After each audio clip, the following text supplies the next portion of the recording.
និយមន័យស្នេហាកូនអើយសេចក្តីស្រឡាញ់គឺងាយបង្កើតណាស់ប៉ុន្តែការថែរក្សាសេចក្តីស្រឡាញ់ឲ្យនៅថិតថេរនៅយូរអង្វែងគឺជាការលំបាកទាំងក្រៃលែងសេចក្តីស្រឡាញ់អ្នកណាក៏អាចស្រឡាញ់បានដែរតែនិយមន័យនៃសេចក្តីស្រឡាញ់ពិតប្រាកដមានមនុស្សតិចអ្នកណាស់ដែលបានយល់សេចក្តីស្រឡាញ់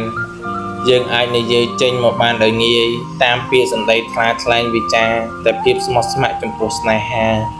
វាជារឿងដែលពិបាកតាមផ្លូវចិត្តព្រោះចិត្តមនុស្សយើងតែងតែប្រែប្រួលបានគ្រប់ពេលវេលាអ្នកដែលមិនយល់ជាក់ច្បាស់អំពីនិយមន័យនៃសេចក្តីស្នេហាគឺងាយណាស់ក្នុងការបង្កើតស្នេហាតែមិនចេះថែរក្សាស្នេហាឆាប់ស្រឡាញ់ហើយក៏ឆាប់អស់ចិត្តប្រែប្រួលមិននឹងណសម្បូរតែសេចក្តីស្រឡាញ់តែមិនសម្បូរភាពស្មោះត្រង់ចូលចិត្តដើររੂរាយសេចក្តីស្រឡាញ់តែមិនចូលចិត្តផ្ដល់ភាពស្មោះត្រង់ចំពោះសេចក្តីស្រឡាញ់និយមន័យរបស់ស្នេហាមិនមែនជាការស្រឡាញ់តែម្យ៉ាងនោះទេតែគឺជាការស្រឡាញ់ដែលប្រកបព្រមជាមួយនឹងភក្តីភាពស្រឡាញ់ដោយស្មោះស្ម័គ្រហ្មត់ចត់ប្រកបវិជ្ជាសេចក្តីស្រឡាញ់ដែលពិតប្រាកដគឺត្រូវស្រឡាញ់ដោយយកបេះដូងមកស្រឡាញ់ពុំមែនស្រឡាញ់ដោយយកអារម្មណ៍តណ្ហាមកស្រឡាញ់ទេស្រឡាញ់ដោយអាណិតមេត្តាមិនមែនស្រឡាញ់ព្រោះតែសេចក្តីត្រូវការរបស់តណ្ហាតែម្យ៉ាងនោះឡើយព្រមស្រឡាញ់គឺព្រមលះបង់ព្រមស្រឡាញ់គឺព្រមស្មោះព្រមស្រឡាញ់គឺព្រមទទួលយកអ្វីគ្រប់យ៉ាងរបស់អ្នកដែលខ្លួនស្រឡាញ់អ្វីដែលម៉ែរៀបរាប់មកនេះគឺវាគ្រាន់តែជាសេចក្តីស្នេហារបស់បុរសនិងស្ត្រីតែប៉ុណ្ណោះតែម៉ែចង់ឲ្យកូនយល់ដឹងឲ្យកាន់តែស៊ីជម្រៅទៅក្នុងសេចក្តីស្នេហាច្រើនជាងនេះកូនកុំស្គាល់ស្នេហាតែសម្បកក្រៅកូនត្រូវស្គាល់ឲ្យដល់ខ្លឹមរបស់វាផងព្រោះពេលណាកូនបានស្គាល់ខ្លឹមរបស់ស្នេហាច្បាស់ហើយកូននឹងដឹងថាស្នេហាមិនមែនបង្កើតឡើងមកសម្រាប់តែមនុស្សប្រុសស្រីពីរនាក់ប៉ុណ្ណោះនោះទេគឺសម្រាប់មនុស្សទូទៅដែលរស់នៅជុំវិញខ្លួនរបស់កូនមានឪពុកម្ដាយបងប្អូនជាដើមព្រោះស្នេហានេះមកពីភាសាបាលីថាសិនេហៈប្រែថាការស្រឡាញ់គឺការស្រឡាញ់រវាងស្វាមីនិងភរិយារវាងឪពុកម្ដាយនិងកូនរវាងបងនិងប្អូនលក្ខនឹងលក្ខគេថាសេចក្តីស្នេហាគឺអាត្មានិយមណាស់បើស្រឡាញ់អ្នកណាហើយតែងតែទាមទារឲ្យគេស្រឡាញ់តបមកខ្លួនវិញតែចំពោះម៉ែគិតថាស្នេហាគឺធ្វើឲ្យមនុស្សបាត់ការយកចិត្តទុកដាក់លើខ្លួនឯងច្រើនជាងព្រោះរវល់តែស្រឡាញ់គេគ្មានពេលវេលាមកស្រឡាញ់ខ្លួនឯងម៉ែមិនចង់ឲ្យកូនរវល់ងប់ងល់នឹងរឿងស្នេហាពេកទេអ្វីត្បិតតែសេចក្តីស្រឡាញ់គ្មានអ្នកណាហាមឃាត់បានក៏ពិតមែនតែម៉ែសូមឲ្យកូនចេះប្រើប្រាស់ស្នេហាកុំឲ្យស្នេហាវាប្រើប្រាស់កូនសូមឲ្យកូនចេះគ្រប់គ្រងស្នេហាកុំឲ្យស្នេហាគ្រប់គ្រងកូននិងសូមឲ្យកូនចេះបង្គាប់បញ្ជាទៅលើស្នេហាកុំឲ្យស្នេហាវាបង្គាប់បញ្ជាមកលើកូនបានតាមតែទំនឹងចិត្តរបស់វាឲ្យសោះកូនត្រូវតែជាមនុស្សដែលមានអំណាចបំផុតទៅលើស្នេហាណាកូនដោយសារតែមនុស្សសម័យឥឡូវចាត់ទុកស្នេហាជាសួនកំសាន្តចូលមកលេងហើយអស់ចិត្តក៏ចេញទៅវិញទើបធ្វើឲ្យមនុស្សជាច្រើនកើតទុក្ខដោយសារស្នេហាឈឺចាប់ដោយសារស្នេហាមានវិបត្តិផ្លូវចិត្តធ្ងន់ធ្ងរដោយសារស្នេហានិងសម្លាប់ខ្លួនដោយសារស្នេហាកូនអាចលេងសើចជាមួយនឹងស្នេហាបានតែស្នេហាវាមិនលេងសើចជាមួយនឹងកូនទេគឺវានឹងធ្វើឲ្យកូនជុំដោយសារវាមិនខានស្នេហាដែលប្រកបដោយតណ្ហាជាស្នេហាមិនថិតថេរតែស្នេហាដែលថិតថេរ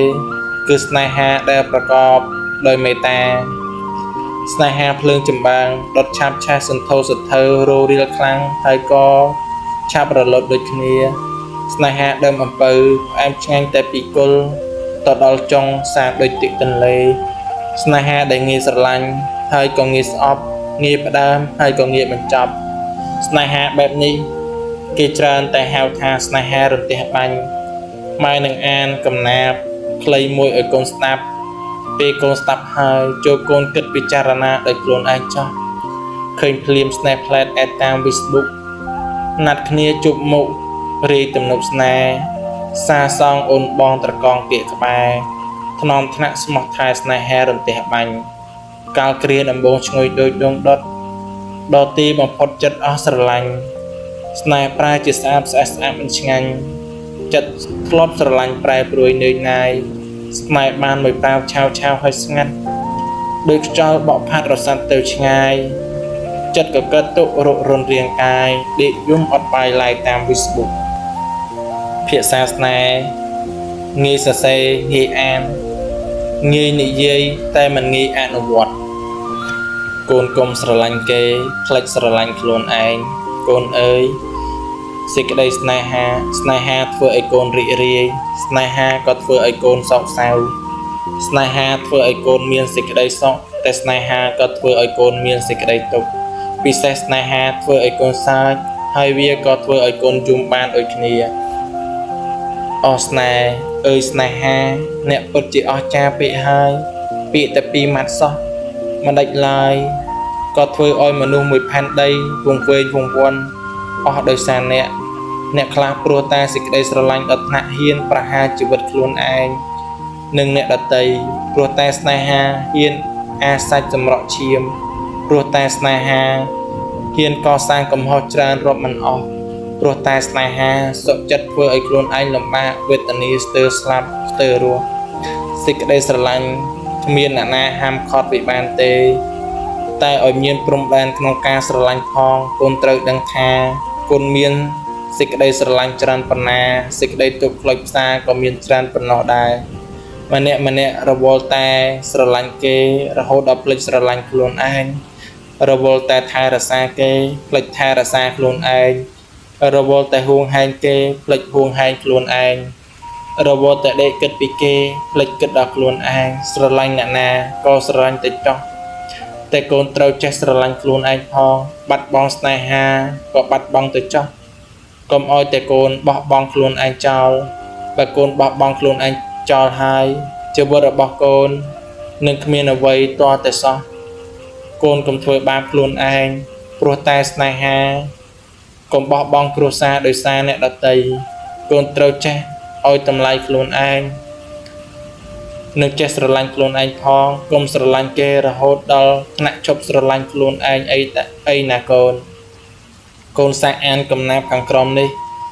មើលអានហើយកូននឹងដឹងថាស្នេហាវាមានឥទ្ធិពលយ៉ាងណាចំពោះមនុស្សលោក